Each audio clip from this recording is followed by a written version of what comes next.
Greetings, dear students. In this session, we will be learning about the different types of labeled antibody techniques for the detection and quantification of different types of proteins, maybe antigens or antibodies.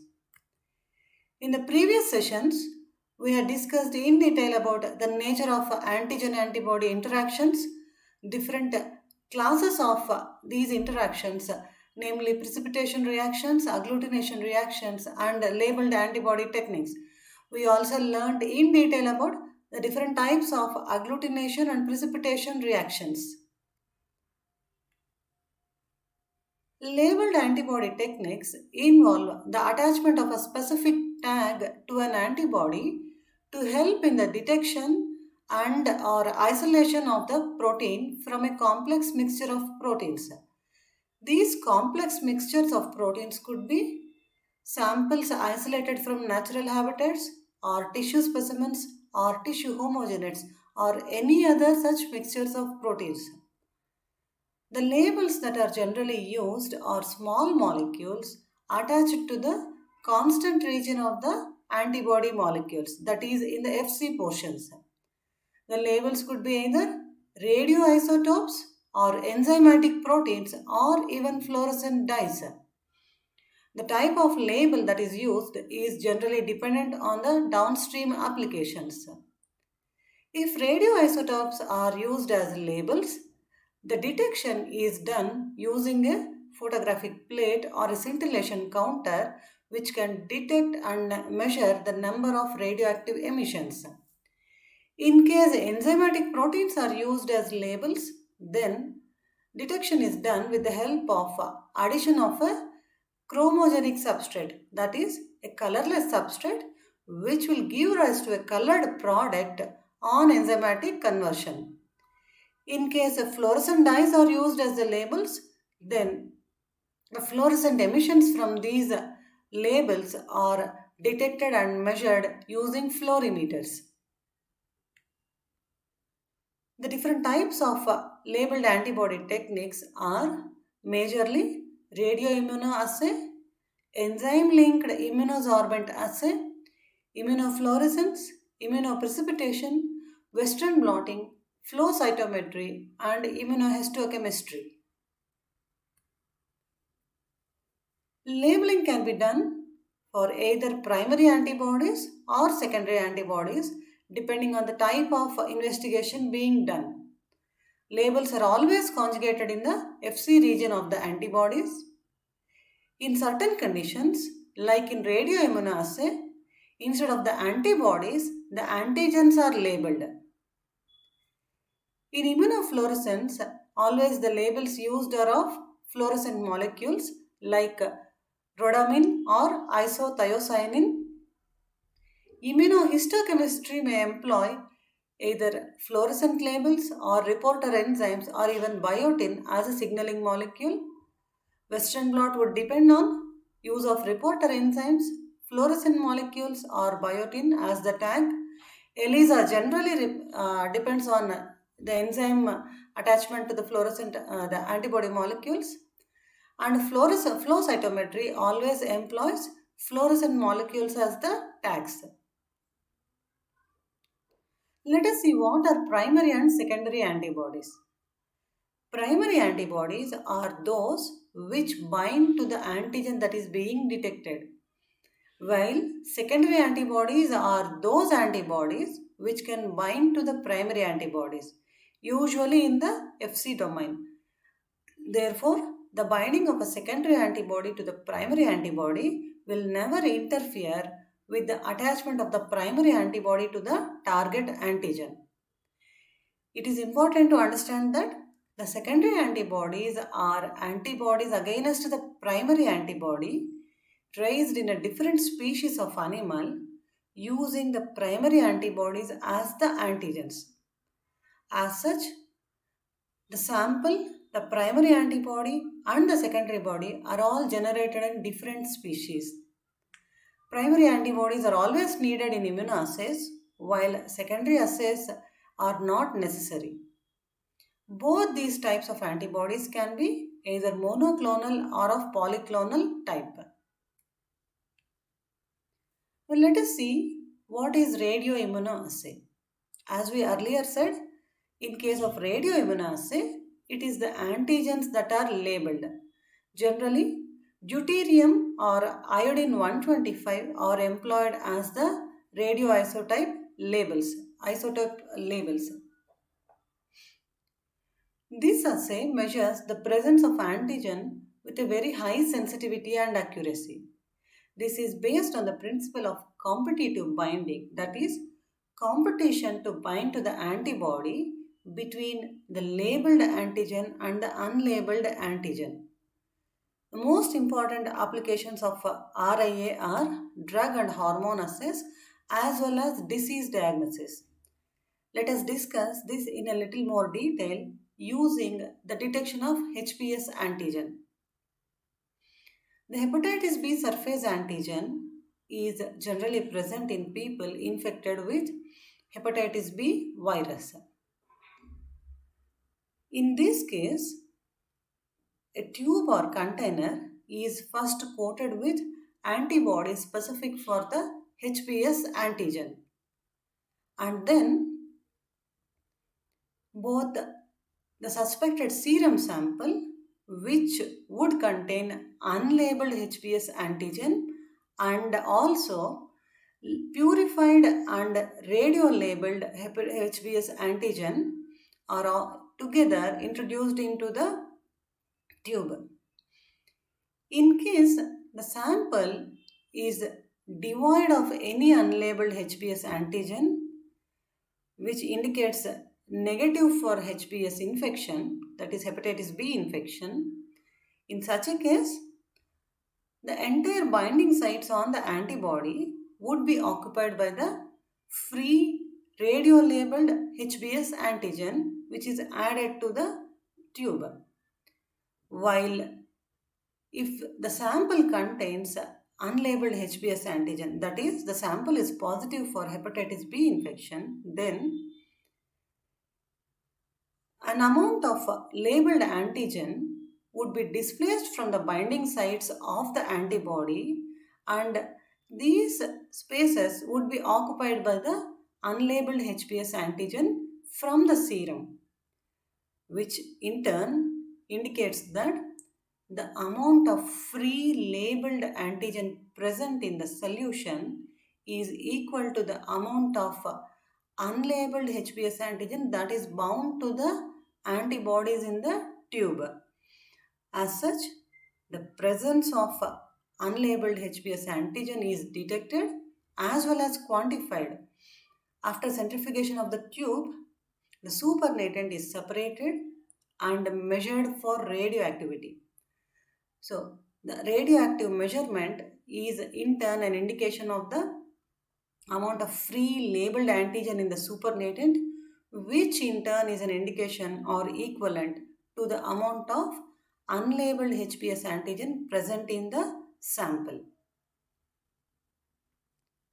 Now let us move on to enzyme linked immunosorbent assay, which is famously abbreviated as ELISA. ELISA is used to detect the presence of specific proteins in the given samples. These proteins could be either antigens or antibodies. ELISA is also used for quantification. As such, it is both a qualitative and a quantitative assay. ELISA is a solid phase enzyme immunoassay. Its applications are unlimited, including diagnosis, qualitative and quantitative estimation of expressed proteins, and forensic detection. ELISA is generally performed using the ELISA plate, which consists of several depressions termed as wells. A normal ELISA plate would contain 96 wells.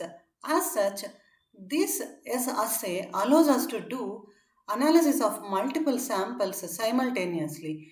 It also allows us to have as many required number of standards also, so that quantification becomes easier. An ELISA plate is generally made up of polystyrene plastics which have high affinity for proteins. The assay generally takes place in three stages, which are an immune reaction, that is, interaction between an antigen and an antibody, as well as the interaction between the primary and the secondary antibodies. This is followed by an enzymatic chemical reaction in which the attached or tagged enzyme will convert the colorless substrate into a colored product. The commonly employed enzymatic proteins for ELISA are alkaline phosphatase and horseradish peroxidase. The substrate for alkaline phosphatase is paranitrophenol phosphate and it gives rise to a yellow colored product, while the substrate for horseradish peroxidase is trimethylbenzidine, which eventually gives rise to a blue colored end product.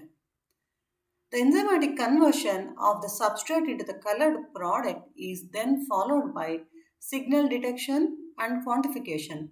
This is a spectrophotometric measurement which measures the optical density or the color intensity of the product formed in each of the wells.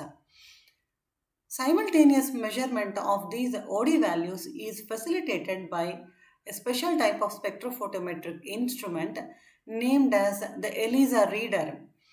So this instrument allows a simultaneous measurement of all the 96 wells at a time and gives us the OD values. Some of the instruments would even facilitate plotting of the OD values against the concentrations.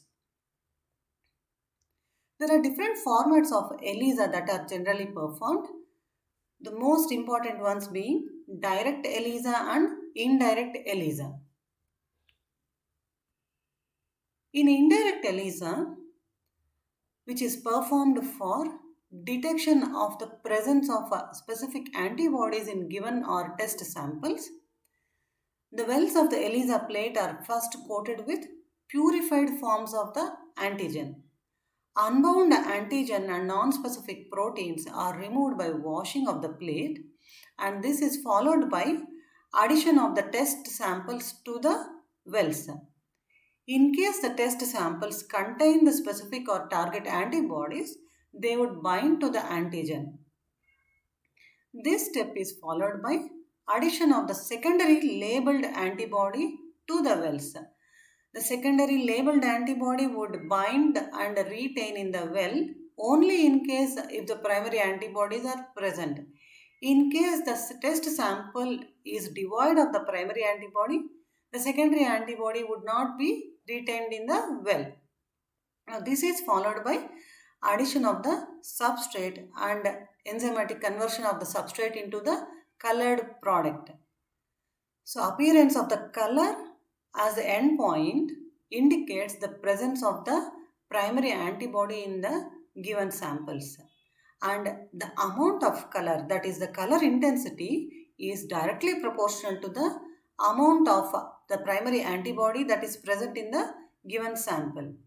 Using a set of known concentrations of antibodies as standards, a standard graph can be plotted against the color intensity on the y-axis and the antibody concentration on the x-axis. Using this standard graph, any number of unknown or test samples can be analyzed for the detection and quantification of the given target primary antibody. Another format which is commonly employed in case of ELISA is sandwich ELISA. Sandwich ELISA is generally a very sensitive assay that is employed to detect the presence of a target antigen in test samples. In this case, the wells of the ELISA plate are first coated with the antibody that is specific for the target antigen. This is followed by addition of the test samples to the wells or standards with known quantities of the target antigen to the wells. So this would lead to binding of the target antigen to the first antibody that is already coated onto the walls of the ELISA plate. This step is followed by addition of a second labeled antibody to the wells. Remember here it is a first antibody and a second antibody that are being added, both of which are specific to different epitopes of the target antigen. These are not the primary and secondary antibodies. Instead, they are the first and secondary and second antibodies that are specific both to the target antigen but bind at different epitopes. In this case, the second antibody is tagged with the enzyme. Now, this is followed by addition of the colorless substrate and enzymatic conversion of the colorless substrate into a colored product. The ELISA reader is used to detect and measure the color intensity, which in turn is directly proportional to the amount of antigen that is present in the given samples. In case the antigen is not present in the test or given samples, then there would be no color development at all. So the indirect ELISA and sandwich ELISA are the most commonly employed formats of ELISA. The other two formats are competitive ELISA and reverse ELISA. Moving on to techniques that employ fluorescent molecules as labels for antibodies. There are different techniques that employ fluorescent antibodies, including immunofluorescence, immunohistochemistry, flow cytometry, and even Western blotting. Immunofluorescence can be of two types: direct immunofluorescence, in which case the primary antibody is directly attached to the fluorophore. Indirect immunofluorescence is a format where the primary antibody binds to the antigen and a secondary labeled antibody binds to the primary antibody. Fluorescent markers or fluorogens are attached to the constant region of the antibody. These are generally dyes like rhodamine and isothiocyanine, which absorb light of a specific wavelength but emit light at a different wavelength. So these fluorescent emissions are measured using instruments called as fluorimeters, and these also help in quantification of the antigen in the given samples. Fluorescent antibody techniques are generally employed for diagnosis of diseases like pneumonia and autoimmune disorders, as well as for localization of specific antigens in tissue specimens, for example, tumor tissues. So these are the most important types of labeled antibody techniques, namely the radioimmunoassay, ELISA, and immunofluorescence.